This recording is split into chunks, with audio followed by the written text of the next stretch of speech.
జగన్ అక్రమాస్తుల కేసులో కీలక డొంకను CBI కదిలిస్తోంది. YS హయాంలో ప్రయోజనానికి ప్రతిఫలం కింద తీసుకున్న నిర్ణయాల్లో ముఖ్య భూమిక పోషించిన కేవీపీ రామచంద్రరావును దర్యాప్తు సంస్థ విచారిస్తోంది. ఈ మొత్తం వ్యవహారాలపై వాంగ్మూలం ఇచ్చేందుకు ఆయన ఉదయం 11 గంటల ప్రాంతంలో దిల్కుష్ అతిథి గృహానికి చేరుకున్నారు. మధ్యాహ్నం 3 గంటల వరకు ఈ విచారణ ప్రక్రియను కొనసాగుతుందని తెలుస్తోంది. రామచంద్రరావు వాంగ్మూలాన్ని వీడియో రికార్డింగ్ కూడా చేయనున్నారు.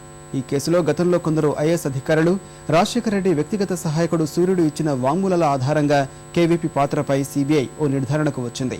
జగన్ అక్రమాస్తుల కేసులో ఈ నెలాఖరులోగా దర్యాప్తు సంస్థ మరో అభియోగ పత్రం దాఖలు చేయనుంది. ఇందులో రామచంద్రరావు ఇచ్చిన వివరాలను పొందుపరచాలని భావిస్తోంది. 2004 మే 24న కేబినెట్ హోదాతో ప్రభుత్వ సలహాదారుగా కేవీపీని వైఎస్ నియమించారు. నాటి నుంచి రాజశేఖర రెడ్డి మరణించేంత వరకు ప్రభుత్వ నిర్ణయంలోనూ ఆయన కీలక పాత్ర పోషించారు. మరోవైపు కేవీపీ బంధువు కృష్ణమోహన్ కూడా సీబీఐ ఎదుట విచారణకు హాజరయ్యారు. నిన్న రాత్రి కృష్ణమోహన్ నివాసంలో సీబీఐ సోదాలు జరిపినట్టు తెలుస్తోంది.